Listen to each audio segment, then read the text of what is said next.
Y'all really love pinch harmonics. And in today's super quick guitar lesson for your metal guitar playing and metal guitar riffs, we're gonna answer a key question I've been getting a lot. I can't get the pinch harmonics to work. My guitar won't squeal. How do I know if it's my technique or my amp settings? So let's jump in.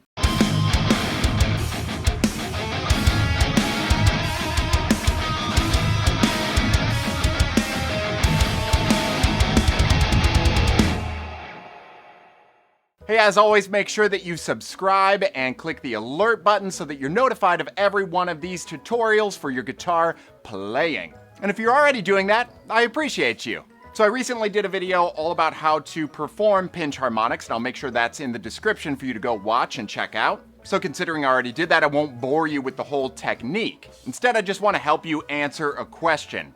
Am I doing it correctly? Am I actually using the right technique with my guitar?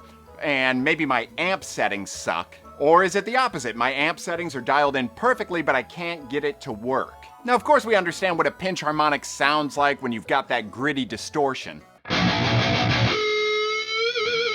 But the true test really comes into play when we listen to what happens when we perform a pinch harmonic on a completely clean guitar channel. By doing it this way, you'll be able to understand if your technique is properly dialed in, and then it's easy to really figure out what's going on with your amp, or pedals, or digital amp modelers, like me. But let's just dive right into it. What should it sound like if we're playing through a clean tone on our guitar when we're actually picking a pinch harmonic correctly? Weird, and like garbage, but it'll help. Here's the note as is. Here is it with a properly performed pinch harmonic.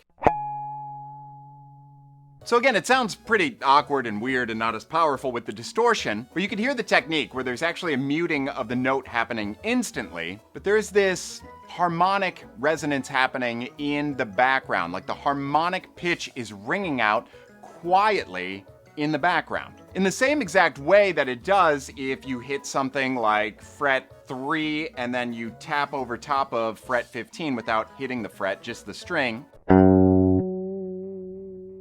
Just a bit more quiet. So how do we use this in practice when we're actually trying to perfect our pinch harmonics? Well, if you ever find yourself in that question where you're going, is it just the amp? Am I doing it wrong in the technique? Remember that technique comes first. In the same way that I practice a lot of my exercises for guitar clean, with no distortion, practice your pinch harmonics in the same way to make sure that you're replicating what you just heard out of my guitar. And at the very least, you should start to be able to understand if you've perfected the technique or if your technique still sucks and you need to work on it, which is completely fine. My technique sucks every day. You just have to work at it. So hopefully this guitar tutorial, really quick one, on proper guitar technique for pinch harmonics and squeals by eliminating the thought of amp settings is valuable and helpful. And as always, if you have questions, make sure you leave them in the comments. Again, if you're not subscribed, make sure you do that. And if you are, thank you so much for being here. And until next time, I already kind of ruined it. I shouldn't have said until next time. I don't know how to end it.